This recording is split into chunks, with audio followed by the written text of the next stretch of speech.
Blessed are the eyes that see what you see. For I tell you, many kings and prophets have desired to see what you see, and have not seen it. To hear what you hear, and have not heard it.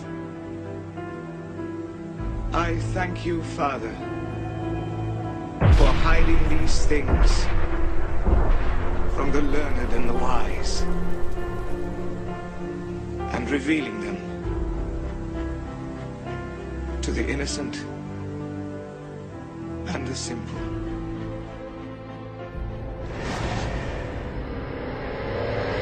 It started as a giant waterspout off the coast of Oregon. Oh my gosh! But became a tornado when it hit land. An EF2 twister with 125-mile-per-hour winds tore through the coastal town of Manzanita on Friday, uprooting trees, downing power lines, and damaging homes and businesses. In Portland, streets turned into rivers as several inches of rain flooded parts of the city. Seattle has now had more rainfall in the past 2 days than it got in the previous 3 months combined.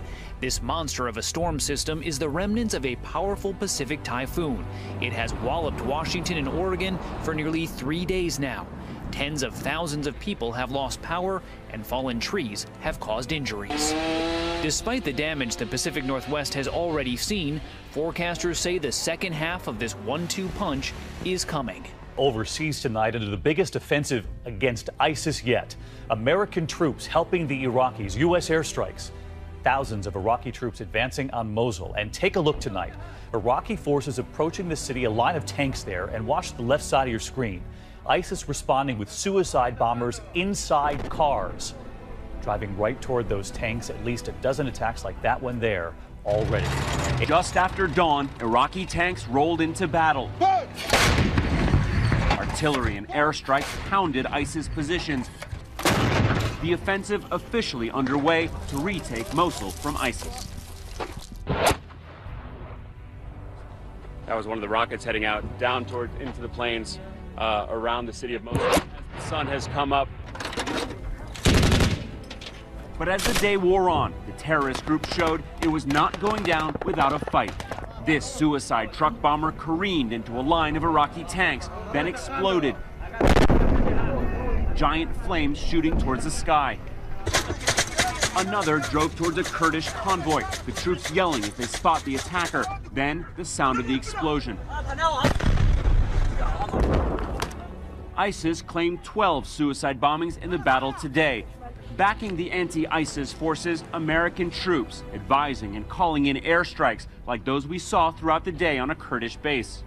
That progress seen from a drone, abandoned villages that the advancing forces now warn may be booby traps. Secretary of State John Kerry warned that Russia and Syria's government could face new economic sanctions over the war in Syria. Airstrikes continue to hit the city of Aleppo. Weekend ceasefire talks failed to reach an agreement. Russia's flagship aircraft carrier, the Admiral Kuznetsov, has departed for the Syrian coast, where Moscow's naval forces are supporting its air campaign in Syria. The deployment of the carrier comes weeks after Russian Defense Minister Sergei Shoigu said the ship would be sent to the eastern Mediterranean to boost its naval forces in the area. To reach the Mediterranean, the carrier will have to pass through the English Channel, which has triggered criticism from London. British Foreign Secretary Boris Johnson called on the public to stage protests in front of Russia's embassy in London. Today, President Obama warned that the Battle of Mosul will be difficult. Iraqi troops and Kurdish forces are surrounding Iraq's second-largest city, which fell to ISIS 2 years ago. The village of Tarjela was recaptured from ISIS yesterday, and in the rubble left behind by the battle are clues to how ISIS will defend Mosul. The extremists dug a network of tunnels here to protect themselves from attack. Lieutenant Colonel Dilshad Salim told us he expects the same tactics in Mosul, as well as more suicide bombers. The battle for Mosul began in villages on the eastern side of the city, where Kurdish fighters went house to house yesterday, hunting down the ISIS gunmen holding out there. US coalition airstrikes demolished the tunnels in Tarjela, which was abandoned by its residents over 2 years ago. 3 airstrikes, 3 US airstrikes targeting the tunnels. 4 targeting the tunnels. But in Mosul, home to around 1 million civilians who are effectively human shields, airstrikes will be difficult without massive casualties.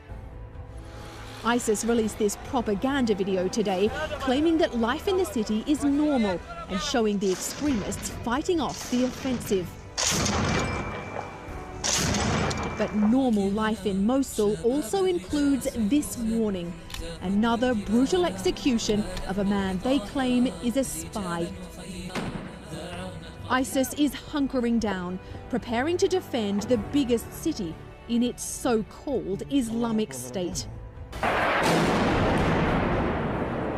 The mayor of Aleppo says what's happening to his besieged city is a holocaust. We live a daily holocaust in Aleppo. Aleppo is burning every day. Nearly 400 people, mainly civilians, have died in Aleppo since Syrian government forces, backed by Russian warplanes, launched an all-out offensive to retake control of the city last month. The US has accused both countries of committing war crimes. But Russia's president shot back, insisting his forces are targeting al-Qaeda-linked militants who are using civilians as human shields. Unfortunately, whenever military operations take place, innocent people suffer and die. But we cannot allow terrorists to hide among civilians. We cannot allow them to blackmail the entire world when they take hostages, kill, or behead people. The UN is now warning that if the bombardment doesn't stop, Aleppo will completely be destroyed by Christmas. So the appeal I want to launch is, let's stop this massacre. Let's save the population of Aleppo. It's never too late to make peace. Meanwhile, Russia's military influence in Syria just got stronger.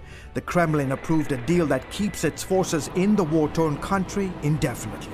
Ratification of the agreement is in the key interests of Russia, which is fighting against international terrorism.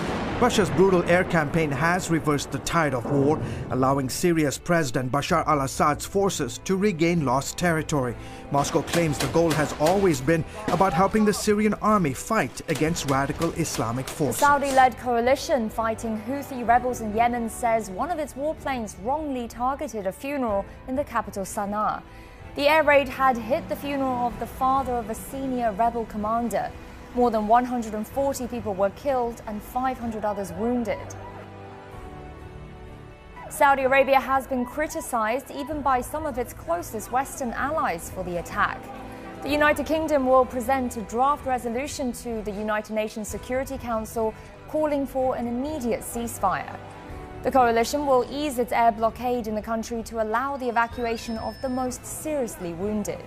The U.S. Defense Secretary has warned that Washington will overwhelmingly respond to any attack on American allies or the use of nuclear weapons by North Korea.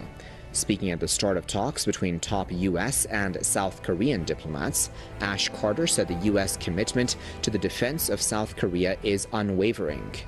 U.S. Secretary of State John Kerry also said that Washington will deploy an advanced missile system known as THAAD to South Korea as soon as possible.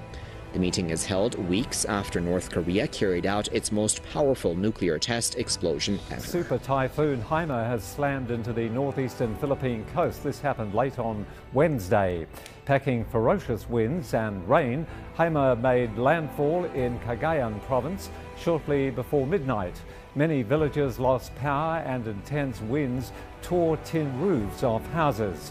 Haima is forecast to churn westwards before exiting into the South China Sea. It's the strongest typhoon to hit the country since 2013. That's when Super Typhoon Haiyan struck the central Philippines, killing at least 6,000 people. Turkish jets struck the U.S.-backed Syrian Kurds this week north of Aleppo. Some reports indicated 200 Kurdish militia members were killed.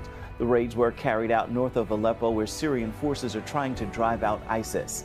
The Syrian Kurdish force has been a continual source of tension between Turkey and the U.S. Kurdish forces so far in Syria have carried out most of the fighting against ISIS, but Turkey has been trying to prevent the Kurds from growing their influence in Syria. 22 miles off the coast of Southern California, in this island tourist haven, fresh water is becoming so scarce that at fine dining restaurants, servers quietly collect leftover bottled water to mop the floor. And islanders like Mary Boyd now reuse their water. In her shower, a bucket catches water while it's warming up. I'm like a 2-minute shower. My daughter, on the other hand, is about a 10-minute shower. That's a long shower? That's a long shower. Are you kidding? It's an effort to meet some of the most stringent water restrictions in the country. All customers have to conserve 50% of the water they were using pre-rationing. So they have to cut their water usage in half from what it was essentially before the drought. Exactly.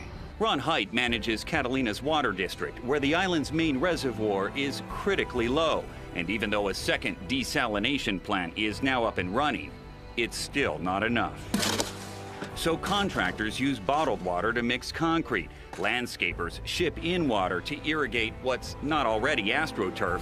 And some hotels now ship out their laundry to the mainland. My last bill that came in was $4,700. Yolanda Montano says the water bill at her laundromat has doubled, and she now faces fines and penalties for going over her water allotment as more islanders use her washers to avoid water violations at home. Which to me is just a water shuffle. What happens if you close your doors? I personally believe that it would pose a health risk to our community. A lot of residents don't have washer and dryers. So if you close this place, they got nowhere to go. No. What's the solution here? Rain. Significant amounts of rain. And if that doesn't happen soon, the nearly 4,000 people living here could be facing a 75% water cut by next summer.